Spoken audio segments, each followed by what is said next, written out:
how do you explain when things don't go as we assume? Or better, how do you explain when others are able to achieve things that seem to defy all of the assumptions?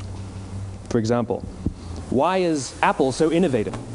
Year after year after year after year, they're more innovative than all their competition. And yet, they're just a computer company. They're just like everyone else. They have the same access to the same talent, the same agencies, the same consultants, the same media. Then why is it that they seem to have something different? Why is it that Martin Luther King led the civil rights movement? He wasn't the only man who suffered in a pre-civil rights America, and he certainly wasn't the only great orator of the day. Why him? And why is it that the Wright brothers were able to figure out controlled powered manned flight when there were certainly other teams who were better qualified, better funded, and they didn't achieve powered manned flight, and the Wright brothers beat them to it? There's something else at play here. About 3.5 years ago, I made a discovery, and this discovery profoundly changed my view on how I thought the world worked, and it even profoundly changed the way in which I operate in it. As it turns out, there's a pattern. As it turns out, all the great and inspiring leaders and organizations in the world, whether it's Apple or Martin Luther King or the Wright brothers, they all think, act, and communicate the exact same way, and it's the complete opposite to everyone else. All I did was codify it. And it's probably the world's simplest idea. I call it the golden circle.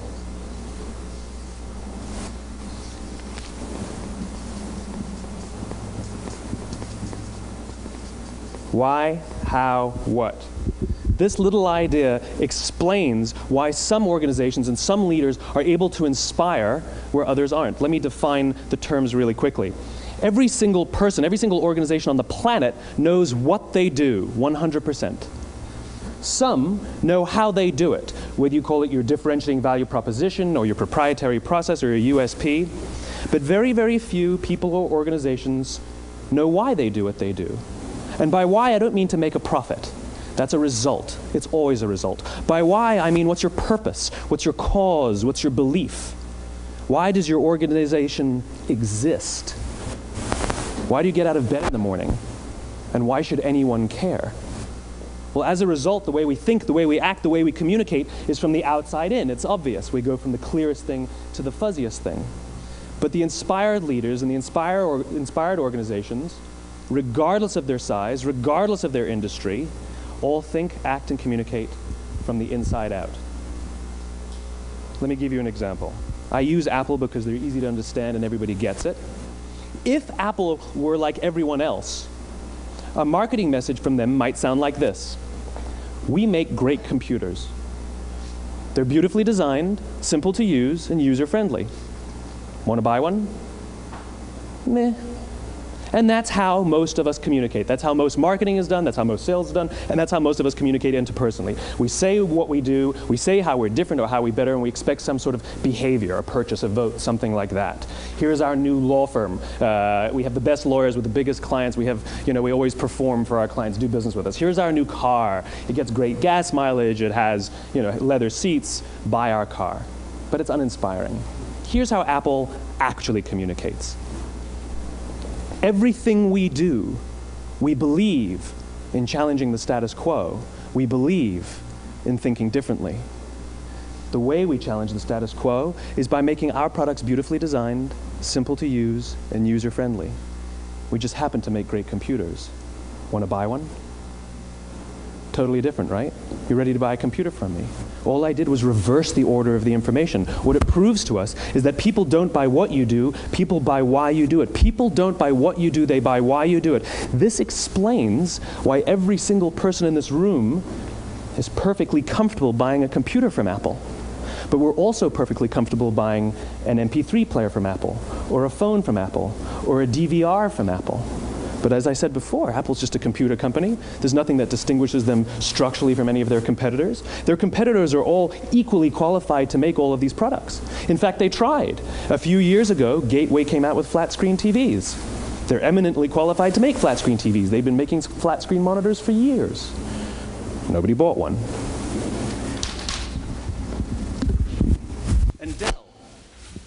Dell came out with MP3 players and PDAs. And they make great quality products, and they can make perfectly well-designed products, and nobody bought one. In fact, talking about it now, we can't even imagine buying an MP3 player from Dell. Why would you buy an MP3 player from a computer company? But we do it every day. People don't buy what you do, they buy why you do it. The goal is not to do business with everybody who needs what you have. The goal is to do business with people who believe what you believe. Here's the best part. None of what I'm telling you is my opinion. It's all grounded in the tenets of biology, not psychology, biology. If you look at a cross-section of the human brain, looking from the top down, what you see is the human brain is actually broken into 3 major components that correlate perfectly with the golden circle. Our newest brain, our Homo sapien brain, our neocortex, corresponds with the what level. The neocortex is responsible for all of our rational and analytical thought and language. The middle 2 sections make up our limbic brains, and our limbic brains are responsible for all of our feelings, like trust and loyalty. It's also responsible for all human behavior, all decision-making, and it has no capacity for language. In other words, when we communicate from the outside in, yes, people can understand vast amounts of complicated information like features and benefits and facts and figures. It just doesn't drive behavior. When we communicate from the inside out, we're talking directly to the part of the brain that controls behavior, and then we allow people to rationalize it with the tangible things we say and do. This is where gut decisions come from. You know, sometimes you can give somebody all the facts and your figures, and they say, I know what all the facts and details say, but it just doesn't feel right. Why would we use that verb? It doesn't feel right. Because the part of the brain that controls decision-making doesn't control language. And the best we can muster up is, I don't know, it just doesn't feel right. Or sometimes you say you're leading with your heart or you're leading with your soul. Well, I hate to break it to you, those aren't other body parts controlling your behavior. It's all happening here in your limbic brain, the part of the brain that controls decision-making and not language. But if you don't know why you do what you do, and people respond to why you do what you do, then how will you ever get people to vote for you or buy something from you, or more importantly, be loyal and want to be a part of what it is that you do? Again, the goal is not just to sell people who need what you have. The goal is to sell to people who believe what you believe. The goal is not just to hire people who need a job. It's to hire people who believe what you believe. I always say that, you know, there's if you hire people just because they can do a job, they'll work for your money. But if you hire people who believe what you believe, they work for you with blood and sweat and tears. And nowhere else is there a better example of this than with the Wright brothers. Most people don't know about Samuel Pierpont Langley. And back in the early 20th century, the pursuit of powered man flight was like the dot-com of the day. Everybody was trying it. And Samuel Pierpont Langley had what we assume to be the recipe for success. I mean, even now, you ask people, why did your product or why did your company fail? And people always give you the same permutation of the same 3 things. Undercapitalized, the wrong people, bad market conditions. It's always the same 3 things. So let's explore that. Samuel Pierpont Langley was given $50,000 by the War Department to figure out this flying machine. Money was no problem. He held a seat at Harvard and worked at the Smithsonian and was extremely well connected. He knew all the big minds of the day. He hired the best minds money could find, and the market conditions were fantastic. The New York Times followed him around everywhere, and everyone was rooting for Langley. And how come we've never heard of Samuel Pierpont Langley? A few hundred miles away in Dayton, Ohio, Orville and Wilbur Wright. They had none of what we consider to be the recipe for success. They had no money. They paid for their dream with the proceeds from their bicycle shop. Not a single person on the Wright brothers' team had a college education, not even Orville or Wilbur. And the New York Times followed them around nowhere. The difference was Orville and Wilbur were driven by a cause, by a purpose, by a belief. They believed that if they could figure out this flying machine, it'll change the course of the world. Samuel Pierpont Langley was different. He wanted to be rich, and he wanted to be famous. He was in pursuit of the result. He was in pursuit of the riches. And lo and behold, look what happened. The people who believed in the Wright brothers' dream worked with them with blood and sweat and tears. The others just worked for the paycheck. And they tell stories of how every time the Wright brothers went out, they would have to take 5 sets of parts because that's how many times they would crash before they came in for supper. And eventually, on December 17th, 1903, the Wright brothers took flight. And no one was there to even experience it. We found out about it a few days later. And further proof that Langley was motivated by the wrong thing, the day the Wright brothers took flight, he quit. He could have said, "That's an amazing discovery, guys. Now we'll improve upon your technology." But he didn't. He wasn't first. He didn't get rich. He didn't get famous. So he quit. People don't buy what you do, they buy why you do it. And if you talk about what you believe, you will attract those who believe what you believe. Well, why is it important to attract those who believe what you believe? Something called the law of diffusion of innovation. And if you don't know the law, you definitely know the terminology. The first 2.5% of our population are our innovators. The next 13.5% of our population are our early adopters. The next 34% are your early majority, your late majority, and your laggards. The only reason these people buy touch-tone phones is because you can't buy rotary phones anymore. We all sit at various places at various times on the scale, but what the law of diffusion of innovation tells us is that if you want mass market success or mass market acceptance of an idea, you cannot have it until you achieve this tipping point between 15 and 18% market penetration, and then the system tips. And I love asking businesses, what's your conversion on new business? And they love to tell you, oh, it's about 10%, proudly. Well, you can trip over 10% of the customers. We all have about 10% who just get it. That's how we describe them, right? That's like that gut feeling, oh, they just get it. The problem is, how do you find the ones that just get it before you're doing business with them versus the ones who don't get it? So it's this here, this little gap, that you have to close, as Geoffrey Moore calls it, crossing the chasm. Because you see, the early majority will not try something until someone else has tried it first. And these guys, the innovators and the early adopters, they're comfortable making those gut decisions. They're more comfortable making those intuitive decisions that are driven by what they believe about the world, and not just what product is available. These are the people who stood online for 6 hours to buy an iPhone when they first came out, when you could have just walked into the store the next week and bought one off the shelf. These are the people who spent $40,000 on flat-screen TVs when they first came out, even though the technology was substandard. And by the way, they didn't do it because the technology was so great. They did it for themselves. It's because they wanted to be first. People don't buy what you do, they buy why you do it. And what you do simply proves what you believe. In fact, people will do the things that prove what they believe. The reason that person bought the iPhone in the first 6 hours, or stood in line for 6 hours, was because of what they believed about the world and how they wanted everybody to see them. They were first. People don't buy what you do, they buy why you do it.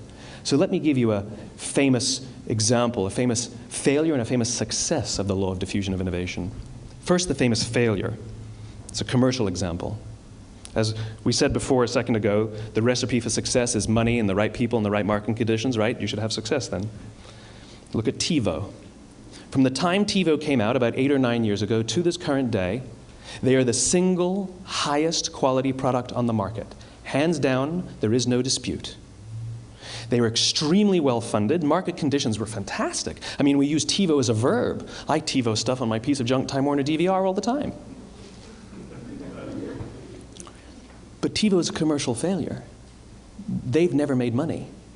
And when they went IPO, their stock was at about $30 or $40 and then plummeted, and it's never traded above 10. In fact, I don't think it's even traded above 6, except for a couple of little spikes. Because you see, when TiVo launched their product, they told us all what they had. They said, we have a product that pauses live TV, skips commercials, rewinds live TV, and memorizes your viewing habits without you even asking. And the cynical majority said, we don't believe you, we don't need it, we don't like it, you're scaring us. What if they had said, if you're the kind of person who likes to have total control over every aspect of your life, boy, do we have a product for you. It pauses live TV, skips commercials, memorizes your viewing habits, etc., etc. People don't buy what you do, they buy why you do it, and what you do simply serves as the proof of what you believe. Now let me give you a successful example of the law of diffusion of innovation. In the summer of 1963, 250,000 people showed up on the Mall in Washington to hear Dr. King speak. They sent out no invitations, and there was no website to check the date. How do you do that? Well, Dr. King wasn't the only man in America who was a great orator. He wasn't the only man in America who suffered in a pre-civil rights America. In fact, some of his ideas were bad. But he had a gift. He didn't go around telling people what needed to change in America. He went around and told people what he believed. I believe, I believe, I believe, he told people. And people who believed what he believed took his cause and they made it their own, and they told people. And some of those people created structures to get the word out to even more people.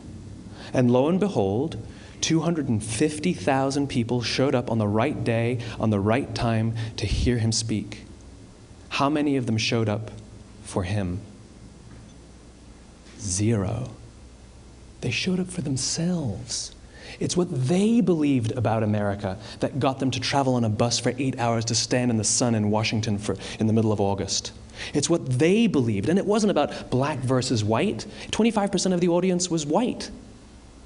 Dr. King believed that there are 2 types of laws in this world, those that are made by a higher authority and those that are made by man. And not until all the laws that are made by man are consistent with the laws that are made by the higher authority will we live in a just world. It just so happens that the civil rights movement was the perfect thing to help him bring his cause to life. We followed him not for him, but for ourselves. And by the way, he gave the I have a dream speech, not the I have a plan speech. Listen to politicians now with their comprehensive 12-point plans. They're not inspiring anybody. Because there are leaders and there are those who lead. Leaders hold a position of power or authority, but those who lead inspire us. Whether they're individuals or organizations, we follow those who lead not because we have to, but because we want to. We follow those who lead not for them, but for ourselves. And it's those who start with why that have the ability to inspire those around them or find others who inspire them. Thank you very much.